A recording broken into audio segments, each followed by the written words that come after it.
नमस्कार, मैं हूं कुमार गजेंद्र। भारत टीवी में आपका स्वागत है। हमारे एक दूसरे social media platform podcast with Kumar Gajendra में भी आपका स्वागत है, जहां आप हमें सुन सकते हैं। बात कर रहे हैं हम पंजाब के अंदर जिस तरीके से आम आदमी पार्टी के नेताओं ने वहां के पुलिस अधिकारी और प्रशासनिक अधिकारियों का इस्तेमाल किया, इसकी आप यहां पर समझ सकते हैं कि आम आदमी पार्टी के लोग जहां पर भी जाते हैं, बहुत सारे लोगों पर जो जो सरकारी मशीनरी के अंदर टूल्स होते हैं, उन पर आक्रमण करते हैं और कोशिश करते हैं उन लोगों को अपनी तरफ मिलाने की। यानी कि उनको बड़ी-बड़ी जो लुभावने झांसे दिए जाते हैं, बड़ी-बड़ी बातें की जाती है और अफसरों को अपनी तरफ मिलाने की कोशिश की जाती है। पंजाब के अंदर ऐसे ही अधिकारियों का एक ऐसा गुट बन चुका था, जो कि आम आदमी पार्टी को चुनावों के अंदर फायदा पहुंचा रहा था। हमने आपको पहले भी कहा था कि आपको याद होगा, मनीष सिसोदिया ने पहले कहा था, साम दाम दंड भेद, सच झूठ लड़ाई झगड़ा, और फिर यही बात अरविंद केजरीवाल ने दोहराई, साम दाम दंड भेद लड़ाई झगड़ा सच झूठ, ये सब। तो ये जो लड़ाई झगड़ा सब कुछ जो करना था, साम दाम दंड भेद जो अपनाने थे, ये पंजाब के अंदर जो चुनाव चल रहे हैं इसमें अपनाने की बात कही गई और ये चुनावों के संदर्भ में ही ये बात कही गई थी। लेकिन इसको जमीन पर उतारने के लिए उस सरकारी मशीनरी को झांसा देकर अपनी तरफ मिलाना बेहद जरूरी था, जिसके जरिए से पूरा ये काम करना था। देखिए, हम बार बार कहते हैं पंजाब के अंदर जब चुनाव होते हैं तो चुनाव पंजाब में जनता नहीं या जनता वोटर नहीं होती है, यहां पर पुलिस चुनाव लड़ती है। और हम आपको एक और बात बता देते हैं कि किसी भी स्टेट के अंदर जो वहां की राज्य सरकार होती है, अगर चुनाव होते हैं तो राज्य सरकार जो आम चुनावों की बात कर रहे हैं हम, अगर आम चुनाव होते हैं तो वहां पर राज्य सरकार चुनाव जीतती ही जीतती है, क्योंकि पूरी मशीनरी उनके लिए काम कर रही होती है। परंतु कुछ लोग पर्दे के पीछे काम करते, कुछ लोग खुलकर काम करते। पंजाब में ये सब लोग खुलकर काम कर रहे थे और यही कारण था कि पंजाब के अंदर कई लोग जो पुलिस अधिकारी थे, आपको याद होगा एसएसपी थी रवजोत कौर ग्रेवाल, उनको सस्पेंड कर दिया चुनाव आयोग ने। बाद में उनको स्टेट गवर्नमेंट ने फिर क्लीन चिट दी, फिर उन्हें मैडम को रख लिया।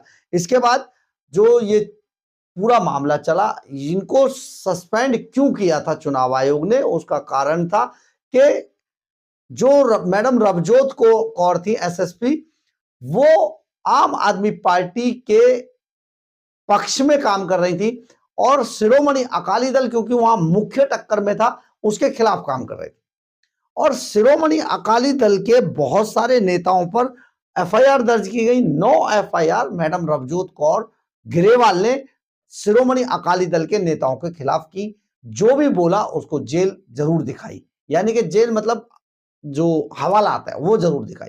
तो नेता बहुत डरे हुए थे। सुखबीर सिंह बादल, पूर्व मुख्यमंत्री पंजाब सरकार, जब उनको यह बात पता चली तो उन्होंने जाकर सीधी चुनाव आयोग से शिकायत की।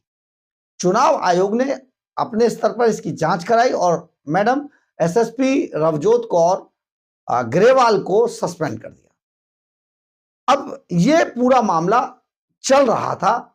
इसके बाद वहां पर जो चुनाव थे, तरन तारण के जिमनी चुनाव जो थे, जगह हल्के के चुनाव जो थे, उसमें आम आदमी पार्टी जीत गई। लेकिन अब ये मामला अधूरा था। पूरा दरअसल क्या होना था कि अब जो पंजाब के डीजीपी थे, आईपीएस अफसर गौरव यादव को अब चुनाव आयोग ने सम्मन भेज दिया और चुनाव आयोग ने गौरव यादव को सम्मन भेजकर 25 नवंबर को बुलाया है कि भाई आप आ जाइए। सम्मन उनको दिया गया है कि आपने पंजाब में इतने बड़े स्तर पर गड़बड़ी होने कैसे दी। ये एक बहुत बड़ा मामला था और गौरव यादव अब इसमें घिर चुके हैं, क्योंकि एक डीजीपी उसको शिकायतें तो जा रही हैं। सुखबीर सिंह बादल ने डीजीपी को भी शिकायतें दी होंगी, लेकिन डीजीपी आंख मूंदे रहे। आखिर क्यों? तो इस पूरे मामले को लेकर डीजीपी गौरव यादव भी शक के दायरे में थे। चुनाव आयोग ने इनको बुलाया है, सम्मन भेज दिया है, आपको आना होगा और गौरव यादव 25 नवंबर को पेश होंगे चुनाव आयोग के सामने। तो जब चुनाव आयोग के सामने पेश होंगे तो उन्हें उनसे पूछा जाएगा कि ये सारा माजरा क्यों था और आप क्यों चुप्पी साधे हुए थे, क्योंकि इसमें शायद सुखबीर सिंह बादल ने गौरव यादव के बारे में भी शिकायत की। तो एक बड़ा मामला है। उधर एक और मनजीत सिंह को सस्पेंड कर दिया था, उनके खिलाफ आप देखिए किस तरीके से पूरा मामला बनाया गया है। यहाँ पर एक कंचनप्रीत कौर थी जो बाहर से आई थी अपनी माँ के चुनाव में और वो चुनाव प्रचार कर रही थी, उनको छोड़ा गया और उन्हें यहां से निकल जाने दिया गया। यानी चुनाव प्रचार के बाद वो आराम से किसी रास्ते से, नेपाल के रास्ते से कहीं से वो देश से बाहर भी चली गई। तो इस पर भी जो उन पर गुस्सा था, क्योंकि वो जो आम आदमी पार्टी का कैंडिडेट था उसके खिलाफ चुनाव उनकी मदर लड़ रही थी। तो आम आदमी पार्टी का मानना यह था कि आपने उन्हें पकड़ा क्यों नहीं, तो एसएसपी को इन्होंने सस्पेंड कर दिया। ये एक बड़ा खेल पंजाब के अंदर चलाया जा रहा था, लेकिन अब इस पूरे मामले में जो डीजीपी पंजाब है गौरव यादव, वो घिर चुके हैं और गौरव यादव को जवाब तलब करने के लिए चुनाव आयोग ने बुला लिया है। अब देखते हैं आगे क्या होता है। लेकिन पंजाब सरकार पंजाब पुलिस का इस्तेमाल कैसे कर रही थी और अपने लिए कैसे कर रही थी, इसका खुलासा हो चुका है। आपको सोचना चाहिए कि चुनाव, जो उपचुनाव होते हैं, कैसे जीते जाते हैं। बहरहाल, अगर आपको हमारी ये खबर अच्छी लगे तो आप इसे लाइक, सब्सक्राइब और शेयर जरूर करें। कमेंट्स बॉक्स में अपनी राय जरूर लिखें, इससे हमें बहुत बहुत बहुत ऊर्जा मिलती है। जय हिंद, जय भारत।